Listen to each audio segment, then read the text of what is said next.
الحمد لله رب العالمين والصلاة والسلام على سيد المرسلين أما بعد فأعوذ بالله من الشيطان الرجيم بسم الله الرحمن الرحيم۔ سبق نمبر 1، حروف مفردات۔ دوستو، جیسا کہ آپ کو معلوم ہے کہ ہم نے پچھلی تختی میں حروف کے مخارج پڑھے تھے اور سیکھے تھے، تو آج کی اس ویڈیو میں ہم حروف مفردات سیکھیں گے، ان کو پڑھنا اور ان کو اپلائی کرنا سیکھیں گے۔ تو دوستو، جیسا کہ آپ کو معلوم ہے کہ ہر تختی شروع کرنے سے پہلے اس کے جو قوانین ہوتے ہیں، قواعد وغیرہ ہوتے ہیں، وہ جاننا ضروری ہوتے ہیں۔ اس کے بغیر آپ اس تختی کو صحیح معنوں میں نہیں پڑھ سکتے۔ تو اسی لیے ہم سبق نمبر 1 کی حروف مفردات کی پہلے قواعد پڑھتے ہیں، اس کے بعد انشاءاللہ تعالی اپلائی کیسے کرنے وہ پڑھیں گے۔ حروف مفردات یعنی حروف تہجی 29 ہیں۔ حروف مفردات کو تجوید و قرأت کے مطابق عربی لہجے میں ادا کریں، اردو تلفظ سے پرہیز کریں، یعنی بے، تے، سے، حے، خے، توئیں، غوئیں وغیرہ ہرگز نہ پڑھیں، بلکہ با، تا، ثا، حا، خا، قا، ضا پڑھیں۔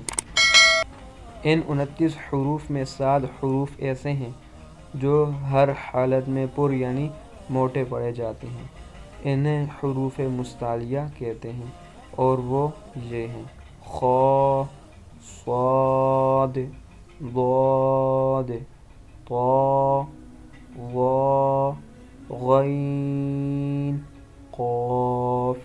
ان کا مجموعہ خص ضغط قذ ہے۔ ہونٹوں سے صرف 4 حروف ادا ہوتے ہیں: با، فا، میم، واو۔ ان کے علاوہ باقی حروف پر ہونٹ نہ ہلنے دیں۔ ان 3 حروف زا، سین، صاد کو ادا کرتے وقت سیٹی کی طرح تیز آواز نکلتی ہے، اس لیے ان حروف کو حروف صفیریہ یعنی سیٹی والے حروف کہتے ہیں۔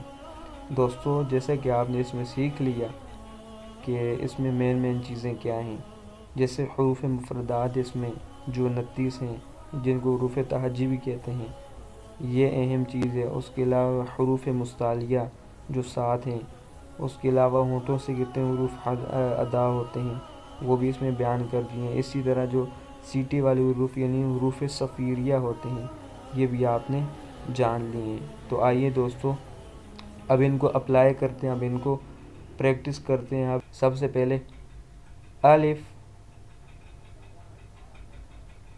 الف۔ اب بعض لوگ اس الف کو الف بھی پڑھ رہے ہوتے ہیں اور الیف بھی پڑھ رہے ہوتے ہیں، یہ غلط انداز ہے۔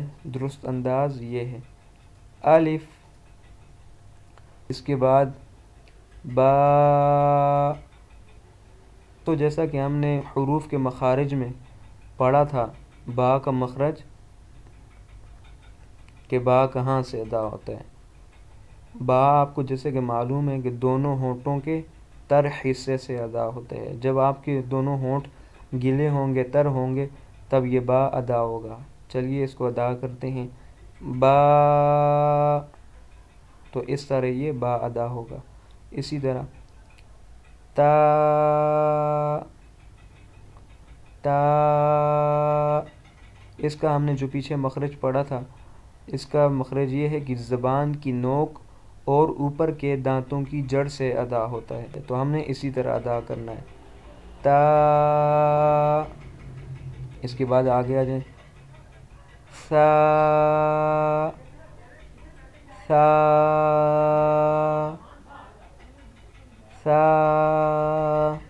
جب ہم پیچھے جاتے ہیں پچھلی لسٹ میں، تو اس کا مخرج بھی ہم نے کیا پڑھا تھا؟ اس کا مخرج زبان کا سرا اور اوپر کے دانتوں کے اندرونی کنارے سے ادا ہوتا ہے۔ تب جا کے سا ادا ہوگا۔ چلیے دوبارہ پڑھتے ہیں۔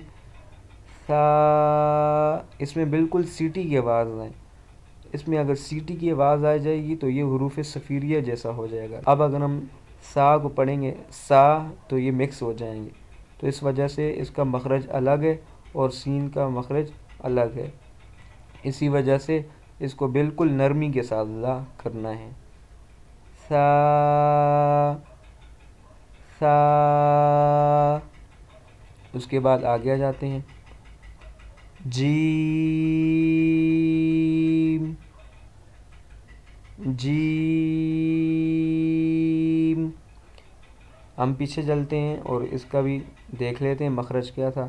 اس کا مخرج، جیم کا مخرج یہ تھا کہ زبان کے درمیان اور تالو کے درمیان سے ادا ہوتا ہے، زبان کے درمیان اور تالو کے درمیان سے ادا ہوتا ہے۔ جیسا کہ آپ نے دیکھا کہ میں نے جیم کو 3 الف تک کھینچا، یعنی زیادہ کھینچا۔ اس کا تو خیر باقاعدہ ہم اس کا جو چیپٹر ہے، لیسن ہے، لیسن نمبر 17، وہ ہم جب آگے پہنچیں گے سبق نمبر 17 میں تو تبھی اس کو پڑھیں گے۔ تو اب ذہن میں یہ بٹھا لیں کہ جن پہ یہ مدیں لگی ہوئی ہیں، جیسے جیم، دال، ذال، اسی طرح جن پہ یہ نیچے مدیں لگی ہوئی ہیں تو ان کو 3 الف کی مقدار تک کھینچ کر پڑھیں گے۔ جو ماہرین تجوید تھے انہوں نے 1 الف کی مقدار تک، آپ کو نظر آ رہا ہے ہم نے اس کو 1 الف کی مقدار تک کھینچ کر پڑھتے ہیں۔ اس کا اندازہ اس طرح لگایا ہے کہ آپ کے بند ہاتھ کی شہادت کی انگلی جس قدر کھلنے میں وقت لیتی ہے تو یہ 1 الف کی مقدار ہے، تو 1 الف اس طرح ادا کریں گے۔ آپ اس کو اگر دوسرے آسانی کے ساتھ لینا چاہتے ہیں تو 1 سیکنڈ بھی کہہ سکتے ہیں، تو اس کو اس طرح پڑھنا ہے، جیسے سا، یہ ہم نے 1 الف تک پڑھا۔ اب آگے جیم، اس کو ہم نے 3 الف کی مقدار تک کھینچا ہے۔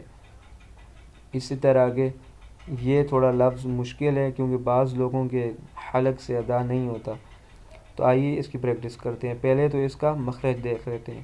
اس کا مخرج تھا حلق کے درمیان والے حصے سے ادا ہوتا ہے، ہا ہا۔ دوبارہ پڑھ لیتے ہیں، ہا۔ یہ تھوڑا مشکل لفظ ہے، باقاعدہ جب آپ اس کی پریکٹس کریں گے تو انشاءاللہ آپ سے بھی ادا ہو جائے گا، ہا۔ اسی طرح آگے چلتے ہیں، خو خو۔ آپ دیکھ رہے ہیں کہ یہ نیلے کلر کا ہے، تو جیسا کہ ہم نے اوپر یہ بھی پڑھا تھا کہ ان حروف مفردات میں سے 7 حروف ایسے ہیں جو ہمیشہ ہر حالت میں پر یعنی موٹے پڑے جاتے ہیں، جس میں سے خو، صاد، ضاد، طا، ظا، غین، قاف، یہ تھے۔ تو انہی میں سے خو بھی حروف مستعلیہ میں سے، اس کو ہمیشہ ہر حالت میں پر یعنی موٹا پڑھیں گے، خو۔ اس کا بھی مخرج دیکھ لیتے ہیں۔ اس کا مخرج تا حلق کے اوپر والے حصے سے ادا ہوتا ہے۔ اس کے آگے چلتے ہیں، دال دال۔ اس کا مخرج بھی دیکھ لیتے ہیں۔ اس کا مخرج تھا زبان کی نوک اور اوپر کے دانتوں کی جڑ سے ادا ہوتا ہے، دال۔ تو دوستو آج کی اس ویڈیو میں ہم یہیں تک پڑھیں گے، تو ویڈیو تھوڑی ہو گئی ہے لمبی، تو اس وجہ سے اگر ہم پوری ویڈیو کرتے ہیں تو ٹائم بہت زیادہ ہو جائے گا، آدھا گھنٹہ تقریباً لگ جائے گا، تو اس وجہ سے آج کی ویڈیو ہم یہیں تک رکھتے ہیں۔ تو دوستو اگر آپ کو یہ ویڈیو اچھی لگی ہو تو ہمارا چینل سبسکرائب کر دیں اور بیل آئیکن کو دبا دیں تاکہ ہر آنے والی اچھی ویڈیو آپ تک بآسانی پہنچ سکے۔ تو بقیہ حصہ اس کا اگلی ویڈیو میں پڑھیں گے۔ اگلی ویڈیو تک کے لیے مجھے دیں اجازت، اللہ حافظ۔